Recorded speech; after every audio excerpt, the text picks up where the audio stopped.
En este vídeo te voy a explicar todos los aspectos acerca de esta variante de peso muerto que te permitirá mejorar tu fuerza, tu técnica y tu hipertrofia. Si quieres entender por qué el peso muerto desde bloques puede ser una variante interesante para ti o tus atletas, quédate porque te interesa. El peso muerto desde bloques es una variante del peso muerto en la cual elevamos la posición de la barra mediante el uso de unos bloques, de ahí el nombre, de forma que eliminamos la parte más baja del rango de movimiento. El vídeo lo vamos a dividir en tres partes, en referencia a los beneficios que podemos obtener de este levantamiento, es decir, la fuerza, la técnica y la hipertrofia.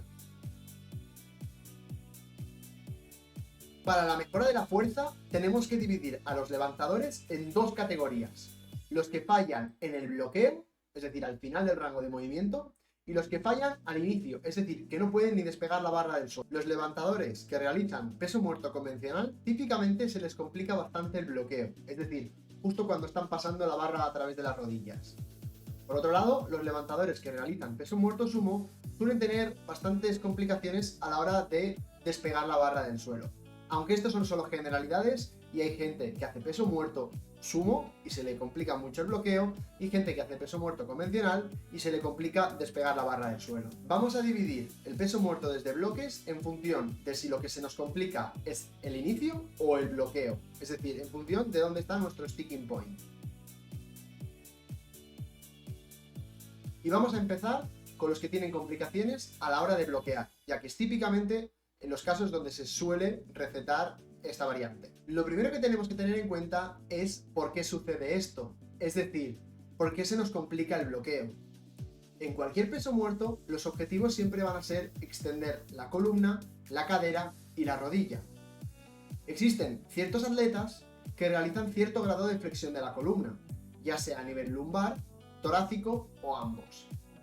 Esto lo hacen de forma consciente o inconsciente para reducir sus demandas sobre los extensores de cadera.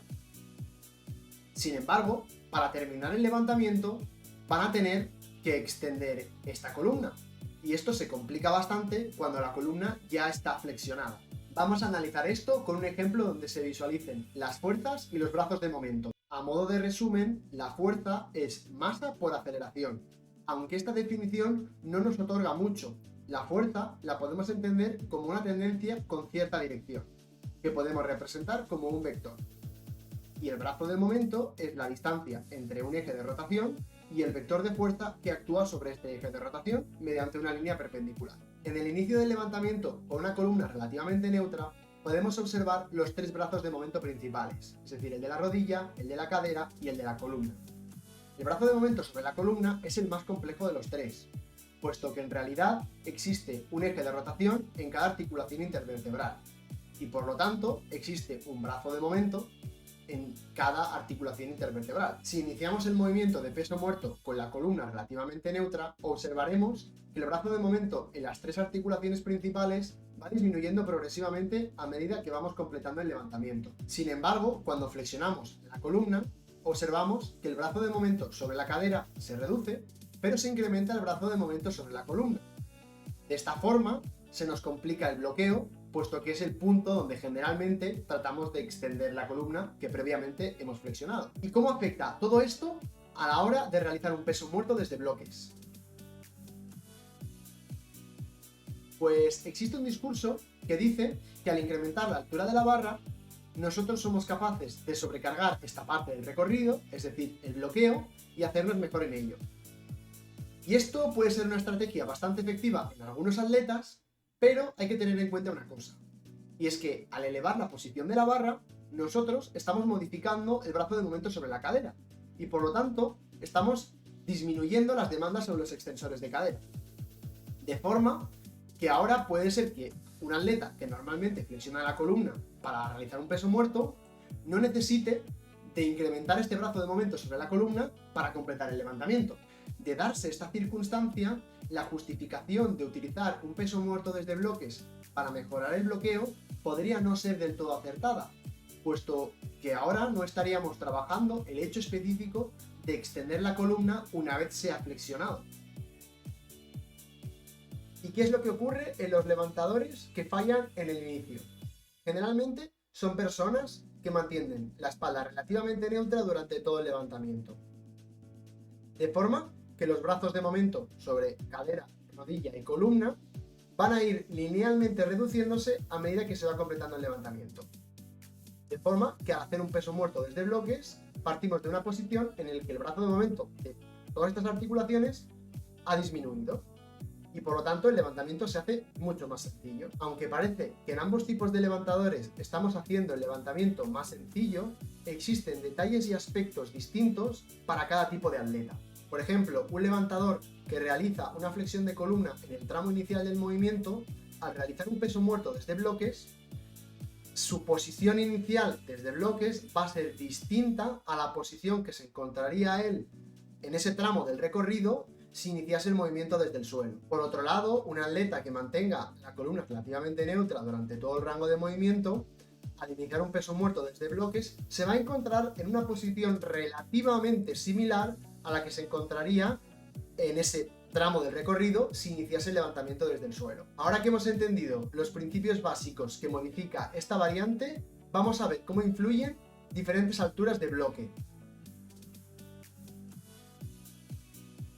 Los bloques bajos de 2 a 5 centímetros son los que menos van a modificar la posición de inicio y menos van a modificar las demandas de extensión de cadera.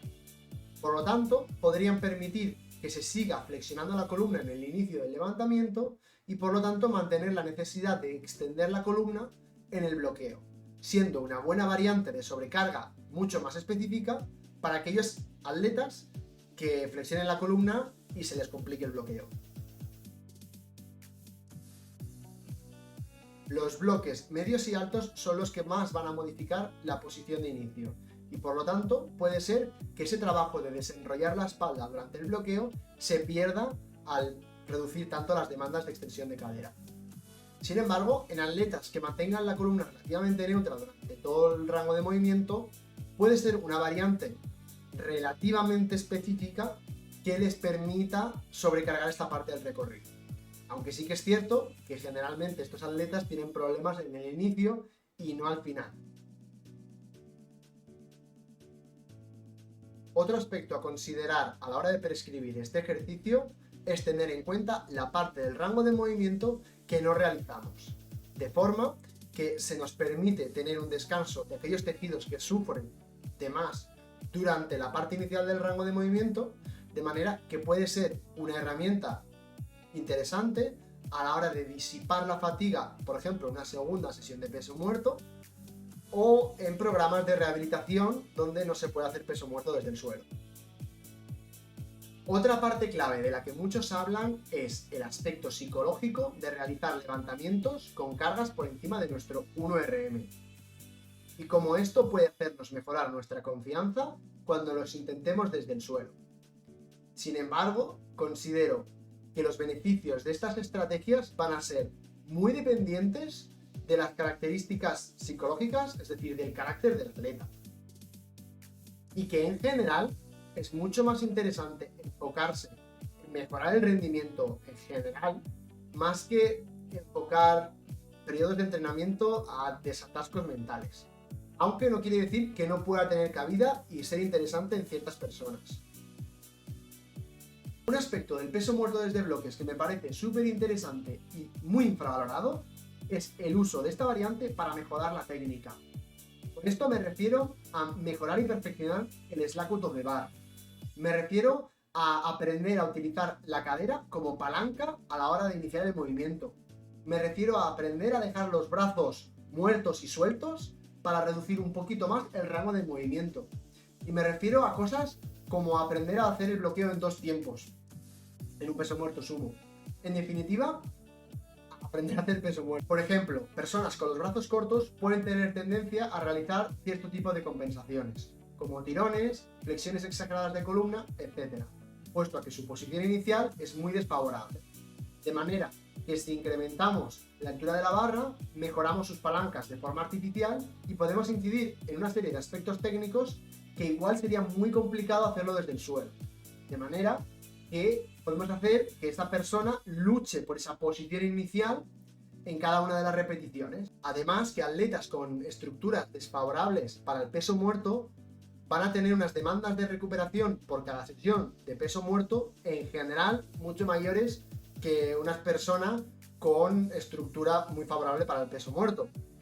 De forma que el peso muerto desde bloques podría ser una alternativa interesante a la hora de trabajar un gesto técnico bastante específico y bastante similar sin esas demandas de recuperación que ocasiona un peso muerto desde el suelo.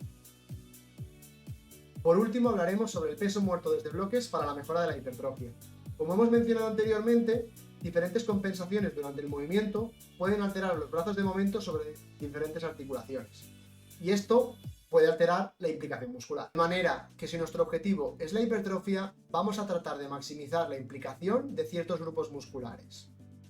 Y tratar que dichos grupos musculares sean el factor limitante para nuestro movimiento.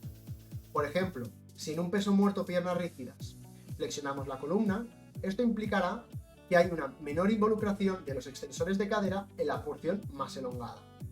De forma que colocar unos bloques en la parte donde flexionamos esta columna podría ser interesante a la hora de hacer que nuestro factor limitante en ese movimiento sean los extensores de cadera y no los extensores de columna. Sí que es cierto que al reducir el rango de movimiento uno podría pensar que realmente estamos involucrando menos cantidad de masa muscular y que por lo tanto es peor para la hipertrofia. Y en cierta medida así es. En realidad estamos implicando menor masa muscular. Pero hay que tener en cuenta tres cosas. 1. El rango de movimiento debe ser evaluado para cada brazo de momento en concreto. De nada sirve partir desde el suelo si quien se va a llevar la mayor parte de ese trabajo van a ser los erectores espinales y no los extensores de cadera, si es que nuestro objetivo es trabajar los extensores de cadera. 2. El rango de movimiento no es lo interesante, sino el rango de movimiento activo.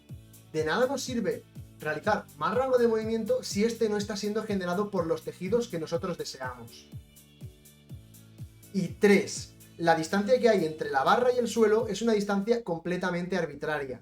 Y si tu objetivo es estimular ciertos grupos musculares, de nada te sirve basarte en unos estándares de powerlifting a la hora de decidir desde dónde iniciar tus patrones de bisagra de cadera. Creo que esto es lo más importante. Podríamos profundizar y debatir en algunos aspectos, pero tampoco quiero hacer el vídeo más largo y indigesto, así que lo dejamos por aquí. Si este contenido te ha parecido interesante, dale like y suscríbete para darme apoyo. Nos vemos en el próximo vídeo.